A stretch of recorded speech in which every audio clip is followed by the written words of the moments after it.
Welcome, y'all. Welcome. It is Therapy Thursday. It's another Thursday. Welcome to tonight's Transforming Trauma podcast with Dr. Triffy. Last week, I took a summer break, a spring summer break, and I did not have the podcast as I usually do last week, but I am happy to be back. And we're talking about relationships tonight. Who am I if you haven't listened to me yet? I'm a licensed psychologist in Atlanta, Georgia. I'm also a professional counselor licensed in the state, and I'm an advanced clinical hypnotherapist. So, usually on Thursdays, forget about last Thursday because I didn't show up. Usually, I show up on Thursdays at 7 to teach strategies, to teach skills on how to think better, so we can feel better and do better. Okay, I'm using psychological strategies, I'm using techniques, I'm using tools, I'm teaching you these important bits of information so that you can create the life you want. Okay, at the very least, you will learn some strategies. And if you can't learn it, if you need extra help, you know where to go. So if you want to know where I am, you can find me at drtriffy.com. Okay. And these days, all you've got to do is Google mental health support, mental health therapist, psychologist, counselor, any of that, and a list will come down of so many professionals who can help you and your families to do better. Okay. So, y'all, I also like to say that although I practice in the state of Georgia, I am from the lovely Caribbean island of Dominica, not to be confused with the Dominican Republic. We love them, but they're a completely different country. And we really want you to stop asking us to speak Spanish because we don't. We speak English. Okay? We love them, but we're a different country. Okay, y'all. So tonight, I want to talk about 3 red flags that I personally don't want you to ignore in relationships. 3 red flags. Now, you know that word red flags been tossed about everywhere on TikTok.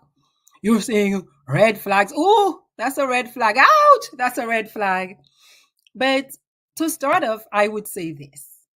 Not every annoying behavior is a red flag. It's not everything a person does that you don't like or that's a little uncomfortable for you that you're just going to label a red flag and that's like cause to break up. Not every irritation is a deal breaker in a relationship, but there are some things you want to look out for. There are, okay? Now, everybody's different and everybody's also human. So everybody's trying their best. We want to think. We want to think that, but reality has shown us that that's not always true. Okay, so I want you to look and listen and see if any of these red flags are showing up in your relationship. If you're dating, you're lucky because you can jump ship. You can jump ship quick and go find somebody else. Or if you are committed and serious and you've made a vow to ride or die, then at the very least, you know, perhaps I need to communicate this. Perhaps we need extra help outside of what we are able to do together. Okay? All right. So I'm going to start. I'm going to start with number 1. Number 1 red flag. Okay, so first off, like I said, look, a red flag is really a behavior that causes you anxiety, serious anxiety. Serious anxiety. Again, it's not just an irritation or an annoyance, but it gives you reason to stop. And very often you find yourself questioning yourself, or you get what we call gut feelings. Most of us, we understand the concept of, oof, I have a gut feeling that something's off. I really don't like that. This thing really makes me ugh. So I want you to look at these three categories, right? Before you even start trying to decide, is this behavior at a level where I can call it a red flag? So, three words to use to help you assess, because remember, relationships are particular. My relationship with you is my relationship with you. So, what I'm experiencing over here, the details will vary, right? With that couple over there. So, first word to think about: does this behavior that leaves me feeling so anxious, does this behavior also make me feel unsafe? Does it make me feel unsafe? Number two, say it didn't make me feel unsafe. Does it make me feel uncared for? And if it did neither of these two, number three, did it leave me feeling bad about myself? Did that behavior leave me feeling bad about myself, uncared for by my mate or by my person that, we're dating? Or did that behavior leave me feeling unsafe? Those are three little criteria you can use to judge, because I think a lot of us, we do a lot of the mental game where you're like, maybe it's just me. Maybe I'm overreacting. Maybe I just need to give them let me give them a chance. Let me see. They're so good over there, but what about this? So, does that behavior leave you feeling unsafe, uncared for, or bad about yourself? And if it does, just say, yes, this is a red flag for me. And if it is a red flag for me, we'll talk about, well, then what do we do about that before we automatically go snip, snip? Y'all, those people who listen to me know that I am not uncomfortable at all with the idea of snip, snip. Yeah, starting over is not always terrible. All right. Okay. So the bottom line is, if your partner's behavior or the person that you're dating, their behavior leaves you feeling, call it iffy, that's an area you need to explore more, as opposed to bury your head in the sand and pretend that it's going to go away. It requires attention. Okay? Either with yourself, because it might be an internal thing. It might be that you are misinterpreting. It might be that this is based on some pattern of believing, some belief system you have about your sense of worth. And so you're easily, you respond easily, you feel bad easily, but everybody's different. So you have to at least start addressing yourself. Is this about me? Is this something that's with them? Do I need to take care of this myself? Do we need to take care of this together? Or do we need to take care of this with somebody else who's trained to help us? Okay, so I'm going to start with three behaviors I want you to look out for. Now, a lot of you are familiar with this. A lot of you are you're familiar with this. You've experienced it. Some of you are the ones that are engaging in the behavior, right? Number one, pay attention to especially new people who are quickly showering you with affection and attention, quickly showering you with gifts before you've hardly had an opportunity to even get to know them. See, because even on its face, it doesn't make sense, does it?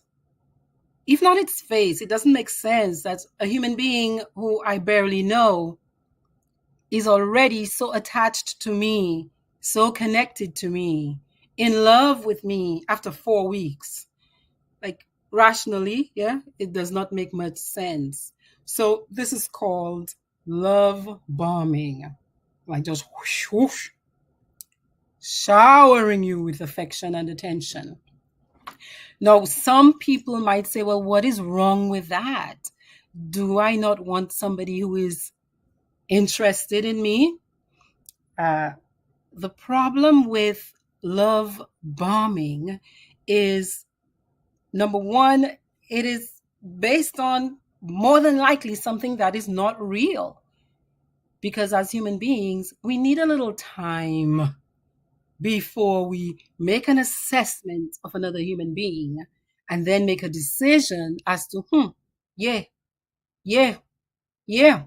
What you're dealing with more than likely is that rush of neurochemicals.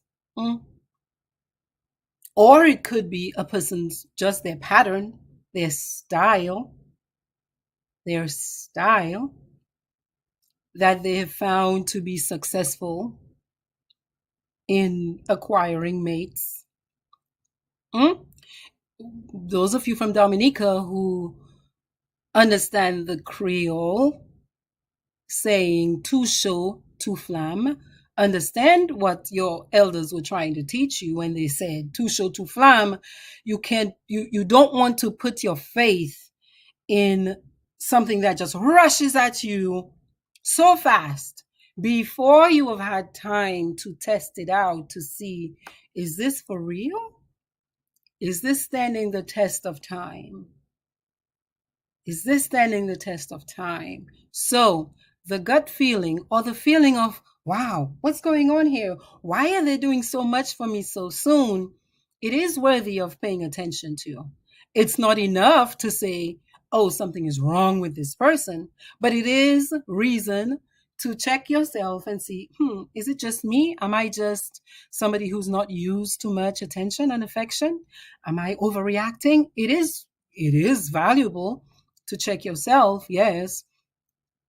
And if your answer is, well, not really, it is also valuable to know, pay close attention to this person who is just, before you've barely had time to get to know them, they're telling you stuff like, I'm in love with you. Now, a lot of people and a lot of books and a lot of movies talk about love at first sight. Well, perhaps that is more physical chemistry at first sight. Okay, that's the biology working. That's the chemistry part of human beings connecting, triggering biochemical responses. That's what's happening more than likely.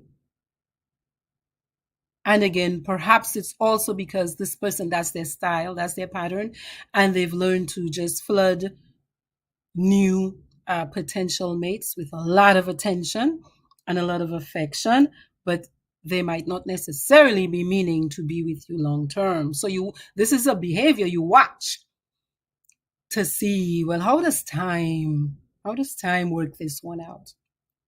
This love bombing is also very common with people that tend to have narcissistic traits, who have not necessarily learned to attach and bond in the same way that many of us have. So you want to give it time to see, does this really play out?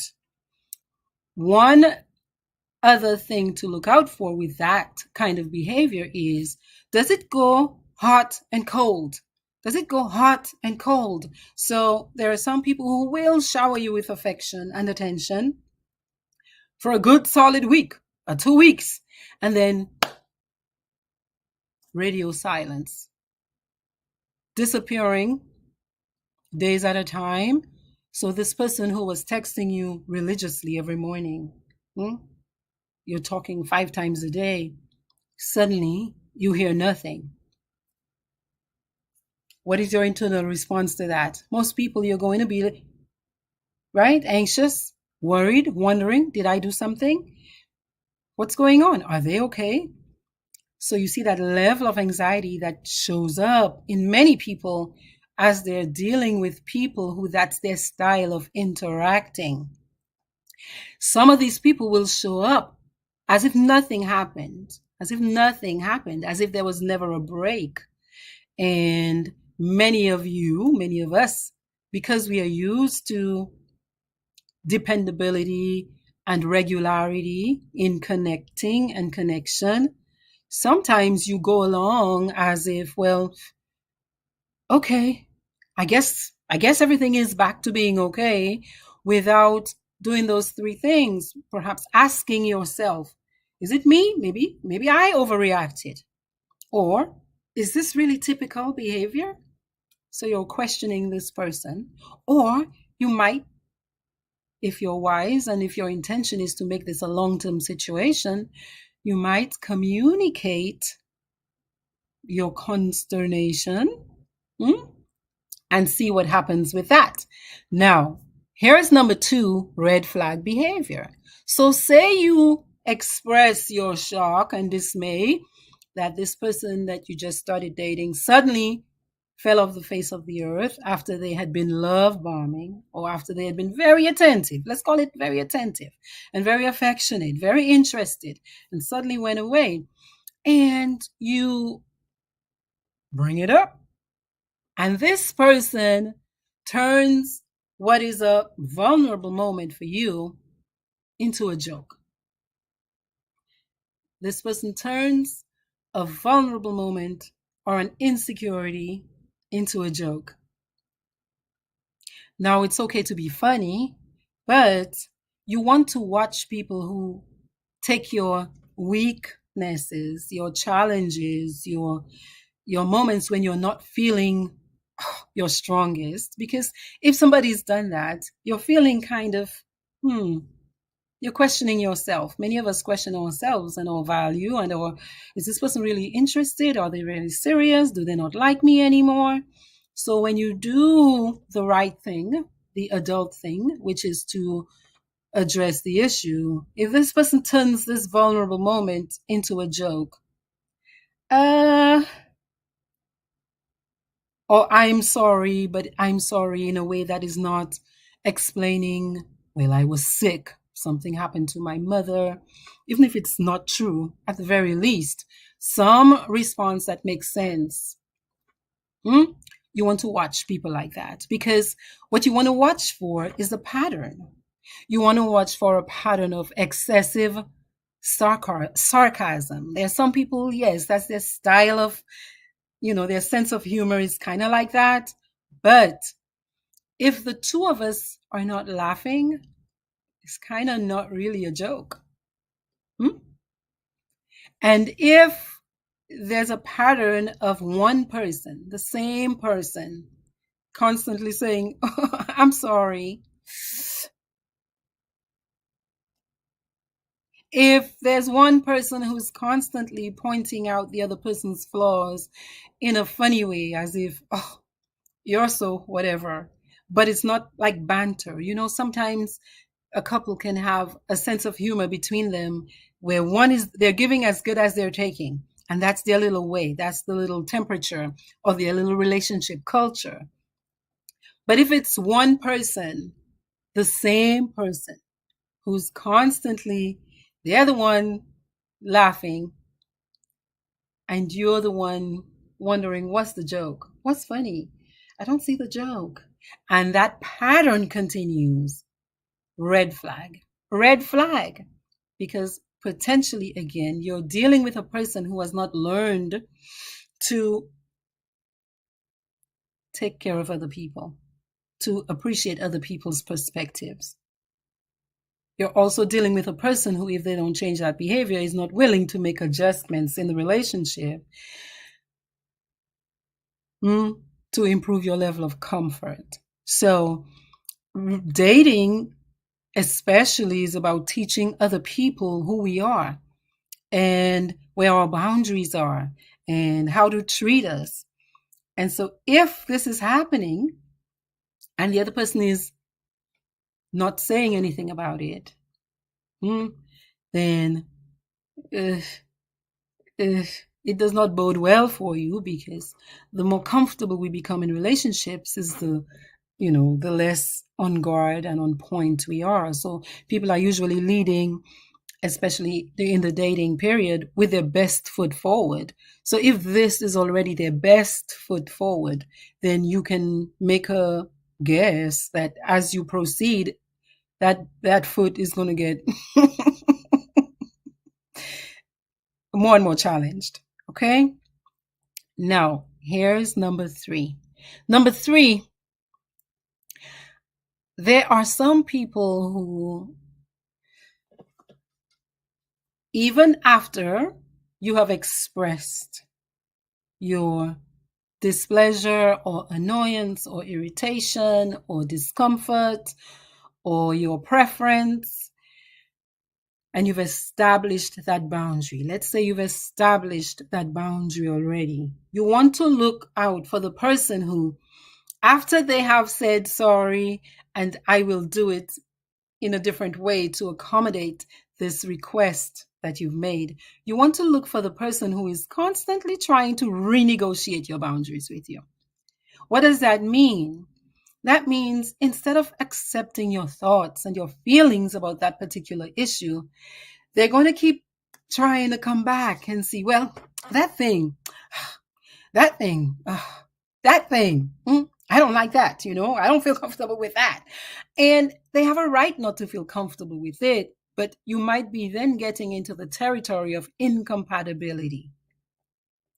Because if this is so uncomfortable for you and so uncomfortable for them to maintain, you all might not be compatible long term. The problem, I think, comes up when we've decided, well, we're going to make this work one way or the other, and both people don't want to make an adjustment. So I think of examples like, say you're a person who you're uncomfortable with somebody, you're tickling me too much, or you're poking me too much. There are some people who, when they communicate, they're, or they're rubbing your head or whatever, slapping you on the back, and you're not comfortable with it. There are some people who will keep doing it. And this is the part where communication is key. It does not serve you or the other person or the relationship to not address it. So seriously, what is dating for? The point of dating is to get to know another person well enough to decide if we're going to do this long term, one way or another. Or perhaps our intention is just to date. That's up to you. You decide what it is you're trying to create. But for the most part, people are trying to create something long term, either married long term or we're living together long term. So if we are not able to negotiate these boundaries and for people to consistently keep making efforts to maintain these boundaries by communicating and by acting, after we've discussed this, then you're going into the land of incompatibility. You're going into the land of incompatibility. So one of my favorite teachers on relationships, her name is Dr. Pat Allen, and she says that for her, right, three main, I must have this for a relationship to feel good, or chemistry, communication, and compatibility. What is chemistry? Chemistry is, I love being with you. I love your body. Your body loves my body. Yeah? We're a good fit physically. I like how you smell. Yeah? Use all the senses. All the senses. We like each other like that, right? Our bodies respond to each other like that. Communication. If we have chemistry and we cannot communicate when things don't feel good, when we have different thoughts, where does that lead us? That leads us into not being able to negotiate the compatibility, the fit, the ability to stay together, because we're two different human beings. So if we have that chemistry, the bodies are going off like, and we are a good fit, well, these two people are probably going to be arguing a lot and fighting a lot. Why? Because they have the chemistry and they fit, but they can't negotiate. Okay? So what if you have You've got physical chemistry and you got great communication, but you don't have compatibility. The other person is married, they don't want the same thing that you want long term. Well, you've got a fantastic romance on fire. Yeah, but it's just chemistry and communication. We like each other a lot and we can talk very well, but our lives cannot become compatible. Hmm? Okay, what if you have compatibility and you have great communication, but you don't have chemistry? Well, what you got now are just good friends. We're roommates now. Mm. Why? Because there's no physical, biological wanting, yeah, to be with each other. And for most people, that does not seem to work. For some people, that works, but both of you have to be on the same page. For the most part, most people feel better and do better in a relationship with those three aspects. So I think where we make some mistakes, maybe, we get very caught up, some of us, in the idea that I've got to be in a relationship. If I'm not in a relationship, I'm not okay. And being alone is terrifying. And so I will be with another human being just to be with another human being. A lot of us have cultural messages that we hear too about being in relationship. I think that's okay. I think there are very many positive reasons to be in relationship. It's great for your health, for especially for men. The research says men, it's better for you health wise if you're partnered. Ladies don't fare as well as men, right? Health wise. But overall, it's great to have a partner who will be like, hey, I noticed this bump under your chin. What's going on? And that'll prompt you to go to the doctor, right? As opposed to somebody who's living alone. What else? You can share your income. You have companionship. You can share hobbies and things you enjoy with somebody. You have a built-in therapist. Please use your mates very well. There is some research that men, especially, again, men benefit a lot from being mated, because a man in the morning, wives, yes or no, they'll go over their whole schedule, many of them, right? Bounce ideas off of you and go out there and conquer the world. Yeah, conquer the world. Because men in our cultures place so much more value on their work. Yeah, that's a big deal. There's a lot of benefits to being mated long term. You're talking also about legacy, building legacy. You can create more together to leave for your generations after you. Yeah. So there's a lot of value in that. If you're sick at 2 o'clock in the morning, you have somebody who loves you, who's going to bat for you, to rush you to the hospital, to yell at the nurses, to take care of you well. Yeah. So there's a lot of value in relationships, if you ask me, and according to the research. So I really encourage you to do your best to make the experience work in your best interest. But if you're thinking of the three big pieces of a relationship as chemistry, communication, compatibility, you want to look at where you're not that strong and where your relationship stands to have a little assessment. Because the opposite is also true. Men don't say that as much, but men suffer a lot. Say when a relationship ends, with divorce. Everybody, we're human beings, and attachment and bonding is important to us. So many of us walk around with a kind of bravado. I don't care, but a lot of us care more than we are admitting. So if we're going to do that very important piece of life, which is relating to another adult feeling validated by another adult who is not of your family of origin. See, my niece, my nephew, my son, my daughter, my mother, my sister, nature told them they got to love me. They don't always do it, but for the most part, you know your family member will care for you. But to have that validation from somebody else who was not born into your family is very powerful. So I think it is worth the effort. I think it's worth the effort of learning how to do it better, of learning how to do it better. And for many of us, that involves screening better. So those 3 red flags I'm offering you tonight, if you're in the dating stages, if you're looking for people, if you're just starting and you haven't necessarily made a commitment yet, a firm commitment yet, that yes, we are together and we're building this, we're building a long-term relationship together, so we're going to be living together, or we are building a marriage together.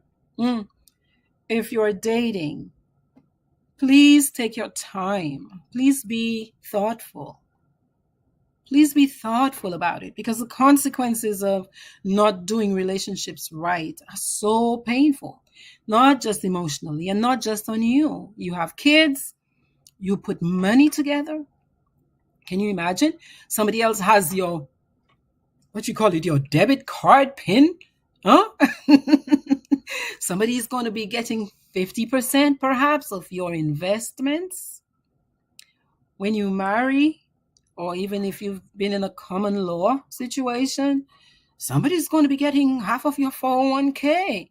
So I have a sense you would prefer that if you fell apart, and you croaked today, you would want the person who got the rewards of your life insurance policy to be somebody you really care about and you like and you enjoy. Yeah. But to do that, we have to do a better job upfront screening who we say yes to. It's not who you attract. If you're an attractive person, you're going to attract beaucoup d'argent et beaucoup de monde, right? You will attract if you're an attractive person. So it's not that, well, I attract people who are not in my best interest. It is, how am I screening? And who am I saying yes to invest my time, my energy, my emotions, my money, my resources into in a long-term sort of way. So what I'm saying is, when you see a flag like that, where you see a person making a joke out of something that is painful for you, and you're communicating that, I'm sharing with you that this thing hurt my emotions, or I was not comfortable with it, or I did not like that you were flirting with my friend. You seemed, that I was uncomfortable with that. And the person says, get out of here. What are you talking about? You're so funny. You always overreact. Stop. That's nonsense. That's a red flag if that kind of behavior persists. If your person's response to you when you're saying, I'm uncomfortable with anything, and their response is to laugh, to make it into a joke, or to turn it into an insecurity on your part, as opposed to sitting and absorbing the information that you just shared with them. See, because we hope that relationships help us become better, right? We hope that relationships help us become better. We hope that I bring a person into my life to help my life become even better, to multiply what I have, to magnify my gifts, to take my strengths and to exponentially help me make that better. So if, as I am doing my screening, which is what dating is, we encounter the person's humanity, because everybody grows up in a different home. In their family, maybe they did have a sense of humor that's like, they were really dissing each other. But if this person wants to become one with me, my responsibility is to say, well, this is a boundary for me. And if we're going to build successfully long term, then that person has got to be somebody who is willing to listen when I say, ouch, that's a boundary. And the person has a right not to, but it would be my responsibility to realize as a wise adult that that person might not be the best fit. So we are not compatible. Even if our chemistry is excellent, and our communication is excellent, although not necessarily excellent, but good enough because I can at least share that with them and they're talking back with me, although they're not necessarily negotiating with me if they're going to continue with that negative behavior. Yeah. So we might just end up like that a lot and be unable to get to a place of compatibility that gives us more likelihood of creating a long, healthy, beneficial relationship. So that's my offering tonight, y'all. That's my offering tonight. You want to look out for the red flags. If the behavior makes you feel unsafe, if it makes you feel uncared for, if it makes you feel bad about yourself, there's not necessarily something wrong with that behavior. Again, right? Because everybody's unique and different. But all you know is one of those three things. So for you, that becomes a red flag. And so your job is to explore it, to see, well, what really is this about? What is going on here? Number one, I start with myself. Did I really, overreact? What is this about for me? What is this reminded me of? What is this reminding me of? Does it remind me of a previous experience? And maybe I didn't finish, clearing that up, and I don't need to be pouring that out onto my new person. Okay, check myself. Then I check the other person. I bring it up and I say, this might not have been your intention, but this is how I felt. And I did not like feeling this way. What do you think about trying it like this next time? If this person laughs in your face, ding, ding, ding, ding, ding. Okay? If this person tells you, get out of here, why would you say yes to building your life and saving up all your money and leaving your 401k for a person who's telling you, get out of here? I don't want to hear your thoughts and your feelings. Why would you do that? Why would you keep moving forward with a person who, after you've expressed, hey, I prefer things like this, they tell you, man, you always have something to say. You understand? Like, do you not see that this is the life you're creating for yourself? And that it is okay to realize, okay, I was dating this person, and the dating is my assessment. Yeah. Before they build your house, your surveyor comes out, they survey your land, they write a report for you. Somebody might even come test the soil to see, is there water in the soil? Is this good? What do we need to do?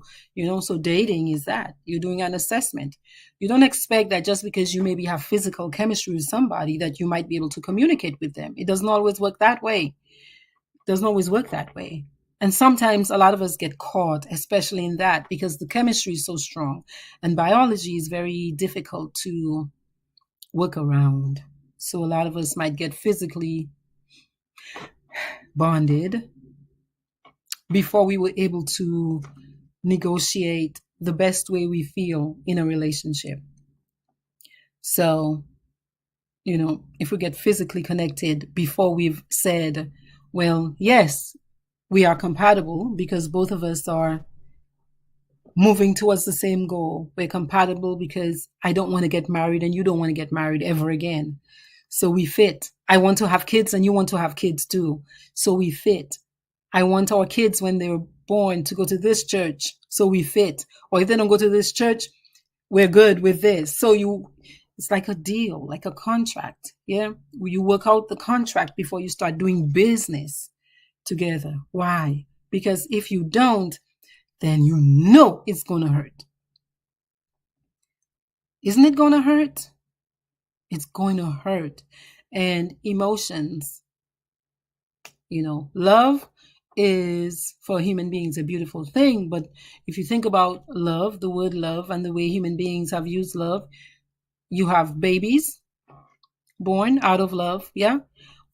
But sometimes those babies end up with one person because we couldn't navigate and communicate and negotiate the relationship.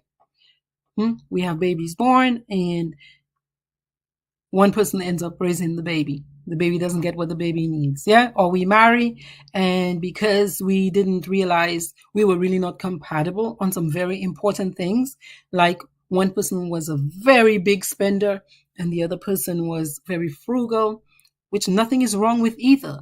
But we were so far apart on the fit, on the compatibility, that it was rubbing us just the wrong way. And it hurt a lot. And it became too painful to stay. And then what happens to the grandchildren? Well, the grandchildren might never get to meet their grandpa because we divorced, because we didn't negotiate it up front. And grandchildren might be in Utah and grandpa is in New Mexico or in New York, and they might never get to experience grandpa because the kids stayed with mom and they didn't get to see grandpa a lot. You know what I mean? So if we can begin to pay more attention to how we're choosing up front, who we're choosing up front, and saying no to situations that don't feel good for us up front does not mean that the other person's a bad person. It just means we didn't fit on some very important things. Or our style of communicating just, it doesn't seem to be working for us long term. And although we might have sought professional help, one person wasn't as willing to learn or practice the new skills. So it's okay. Release people with love and create a new thing if you really want to do that. It's okay. Yeah. So that's my sharing tonight. Let me look at some of your comments. Thank you all for listening. Facebook user, I will see your name a little later. Facebook user says, hello, gorgeous. Hello, Facebook user. How are you, Facebook user? Good night to you too. Tyson says praying is key. So many couples who pray together find a lot of value in praying together because if you think about it, it's surrendering in a way to a force that both of you believe is always there for you, always supporting you, right? Has your best interests at heart. So you're on one accord and you're also doing an activity together. So it's an attaching and bonding activity to pray together. Yeah, absolutely. Yvonne says, good evening, my beautiful lady. Back at you, Yvonne. Sakafet. Joan talks about lust. So we were talking about the initial love bombing phase. Well, we call it love bombing. And sometimes I use that phrase with caution just because I think when you're falling in love initially, it's a head rush. It's a head rush, literally. It's a brain bath of positive neurotransmitters. When you meet somebody that your body is responding to in that way, okay? So the sky seems bluer, the trees seem greener, the flowers are brighter, you become more hopeful about the future, you can do anything. It's a lot about the brain chemicals. That's what that is, okay? Just like when you want to sleep, you're going to sleep because of the brain chemicals. So the brain chemicals that show up with the chemistry in relationships, that's what they do to us, yeah? So a lot of people have signed away their life insurance in that state. Yep. A lot of people have said, yes, yeah, my body is like yours forever and ever until tomorrow morning when they wake up and the chemicals, the brain chemicals have subsided. And they're like, what did I do? Yeah. What? So that love bombing experience I say look out for it. You got to give it time to see if the initial matches up with the long term. Yeah. So, because over time we will see. I don't want to hear your words. I want to see your behavior long term. Because if that love bombing turns into when I tell you, ouch, but I didn't like this, and you tell me, you're so silly, I've got to watch you because you're telling me you're not interested in my feelings not being 100%. You don't care. You're telling me I'm silly for communicating with you my emotions. Yeah. So long term, can you see how if a person is doing that when you're dating, that this is what your married life is going to be or your long term relationship life is going to be, except if you renegotiate it. But when you renegotiate it, another red flag, like I said, is some people keep coming back to press on the same boundary, to keep pushing it, to keep pushing the goalpost. It's like that foot in the door. Well, let me just say, okay, let me just say yes to keep the person quiet, but I have no intention of adjusting. So you, in your screening, you've got to give people at least, so this same Dr. Pat, she says, give a human being at least 4 seasons to see them in their good, their bad, and their ugly. See them under stress. See how they are when you're angry, when you're disappointed. See how they are when you're happy. There are some people who cannot handle you being angry. They feel very uncomfortable with that. Yeah, so, but if we're going to be together long term, do you not see how we can't avoid that? So the dating is a testing. It's an opportunity to give these things a shot so that you can make a good guess about what might come, as opposed to, again, just focusing on the chemistry piece. Because if I focus just on chemistry, if I meet a person and we have great chemistry, but we don't have communication, we cannot negotiate, we cannot talk and fix things together, and we're not compatible, that person is what? I'm going to speak in Creole. Moun sa se yon moun ani, se ani yon sweat, you moun ka pay moun sa. You understand? Because all we have is chemistry, but we just know we're just having we don't care, moun sa mette yon papier asi tet yo. If all we have is chemistry, do you understand? So, but if we are, again, because of the value that strong relationships bring, not just to the individual or the couple, but to the family. And if it brings it to the family, it brings it to the community. It brings it to the little community. It brings it to the country. So it is so powerful that I think we have to give it more respect. I think we have to give relationships more respect and do a more thorough job screening who we say yes to for long-term commitment. Anthony says good night. Good night, Anthony. How are you? Yvonne, you're right. So many of these people are narcissistic in their traits. So they might not necessarily have narcissistic personality disorder where you need a whole set of other symptoms, but they definitely are very self-centered. And there are many people who've been trained to be self-centered in the family they grew up in. There are many people who developed that way because that seemed to work for them. And when you meet that person, again, your communication, your ability to say, ouch, this is not comfortable for me, or your ability to express your thoughts to say, I prefer it in a different way, is how you negotiate the sweet spot for the both of you so that you can become compatible. Good night, Elizabeth. How are you?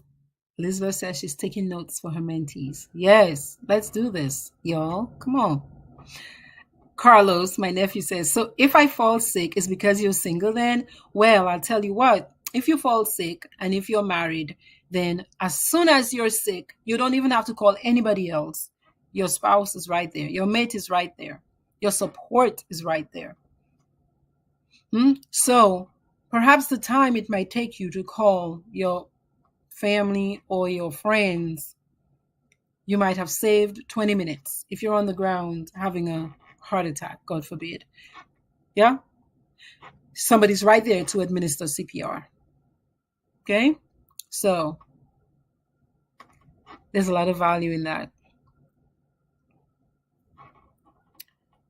It's also about emotional support. So emotional support, financial support, social engagement, and social support are two of the strongest longevity factors, meaning these are two areas where if a person has that in their life, where they're engaging socially, yeah, they're going out, they're having a good time, they're not just home and not dealing with other people, they're not isolated, and also social support, having somebody to lean on, dedicated. A mate is built in, you're built in person. And especially if that's working well, that contributes to a longer life because of many other factors. Yeah, because of many other factors as well. Blessings to you too, Facebook user. Somebody said they never looked at it so, and I agree with you, depending on whatever it is I said at the time. Yeah. All right.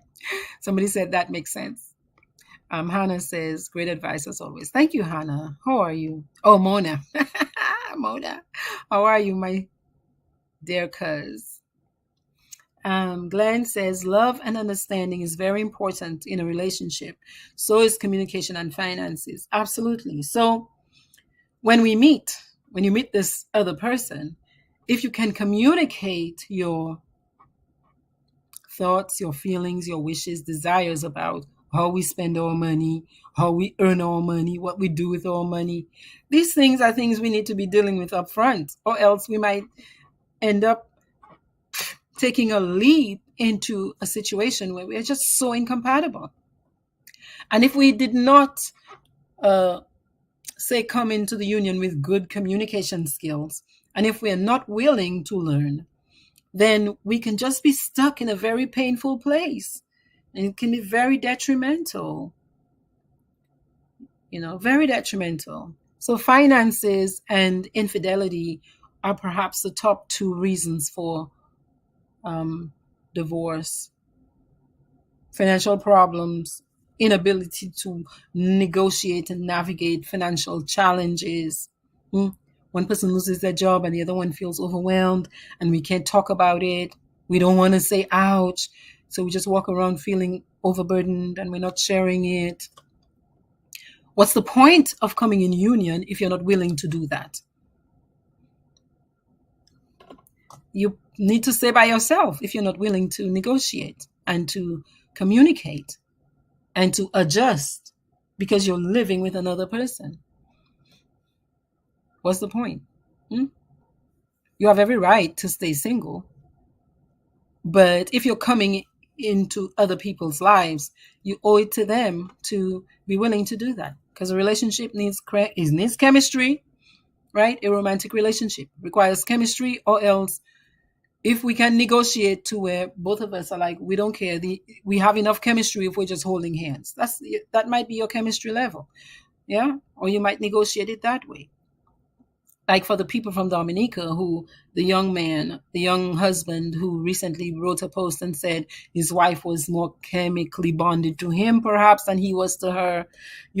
That's something that I wish they had negotiated up front, but sometimes these problems don't show up until you are engaging, until you are living together. But that's why you need communication. So his recourse should have been to address that to his wife and say, okay, I think you like this more than I like it, or we need to renegotiate, my sister. I love you very much, but I'm not able to maintain the pace at which you are running through this marriage situation right here. So, yeah, because if he does not communicate, this other person in the relationship is thinking everything is fine. So the house is on fire. Their relationship house is on fire because he is so distressed. He is writing to a newspaper about how overwhelmed he's feeling, that he's working so hard and his wife is more into physical intimacy than he is. So quickly they're going to become incompatible. They're going to lose their compatibility because they are not communicating. And again, that wife might be somebody who, if he communicates that with her, might say, oh, you're a weak man. That's a problem. That's what I'm talking about. That's a red flag. A person who's not willing to listen to you. And when you do share your insecurity or your discomfort, they say things that make you even, that leave you feeling worse than you started. Some of these people, they don't know, clearly they don't know how to relate well. But the worst part is they might not be willing to learn, which is the third thing you would do. Check yourself, check the relationship, check outside, talk to a professional. Talk to a professional. Okay. Kuku Sagafet, how are you? Kuku, how are you? Mona says, at this rate, I'm just going to stay by myself. Listen, the single life is a beautiful life. The single life is also a beautiful life because you get to avoid all of this negotiating. You get to, hey, this is what I want, and so this is what I want. But again, you also surrender the value, the positives that come with being coupled. And we get to make that choice, Mons. We get to make that choice. So yeah, y'all, those were my 3. And there are many more, okay? There are many more. The one that I think a lot of people need to watch out for is this hot and cold business. The hot and cold business, again, some people just haven't learned how to communicate clearly. So they do this disengaging thing. Some people, it's an attachment issue where they begin to feel anxious as they get close to other people. So they unplug when their body feels uncomfortable with becoming closer. Yeah. But if we can remember that, if we know that's how we are, you know yourself, understand that communicating is important. So share that with your mate. Say, be willing to talk about the discomfort.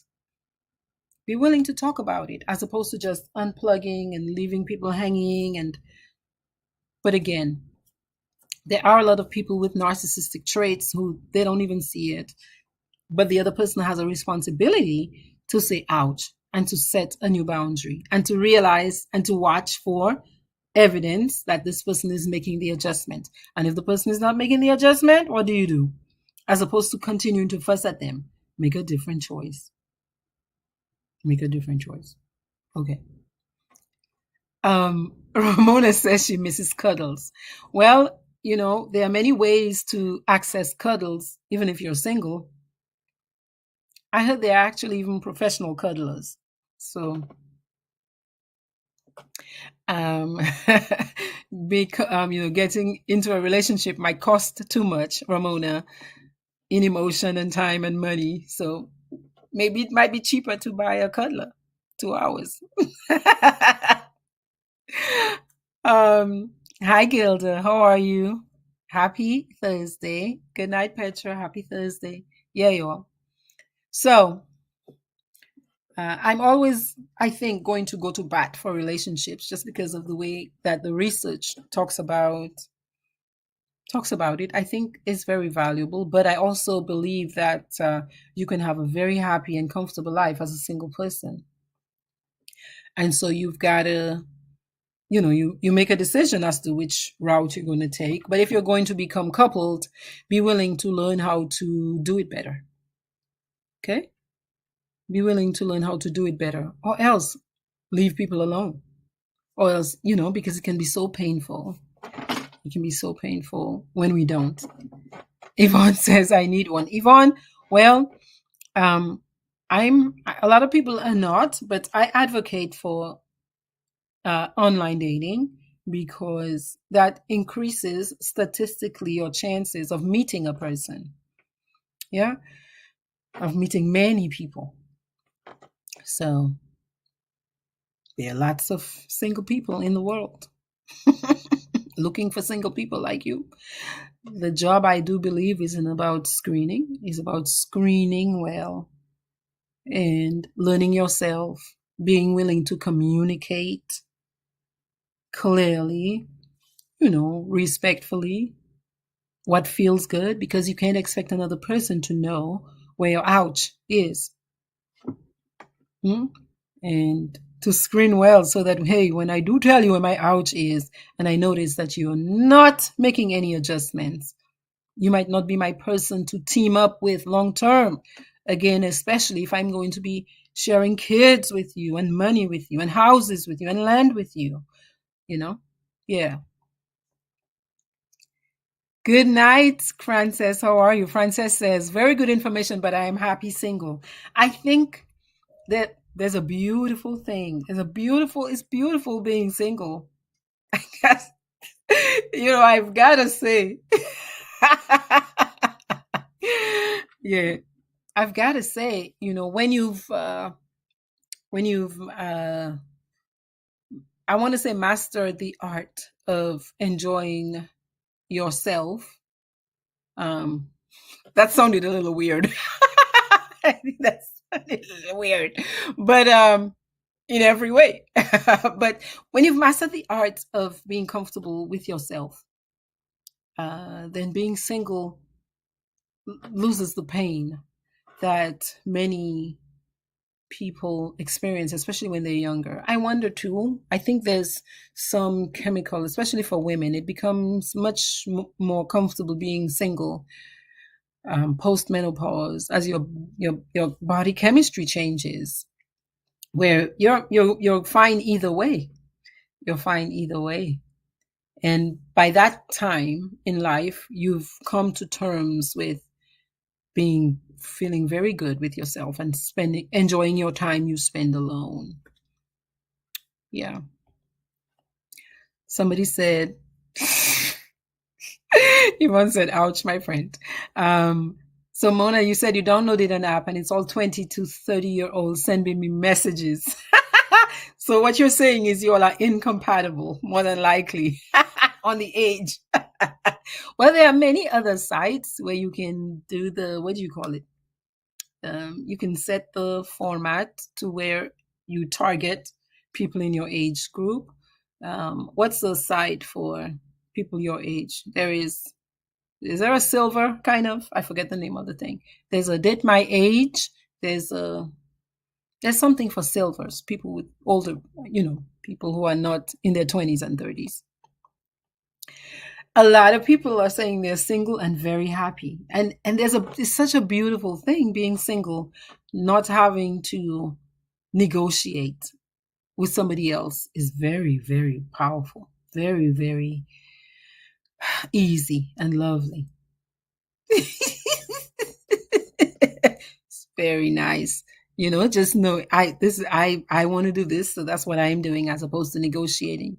Because sometimes negotiating can be tough on us. Yeah.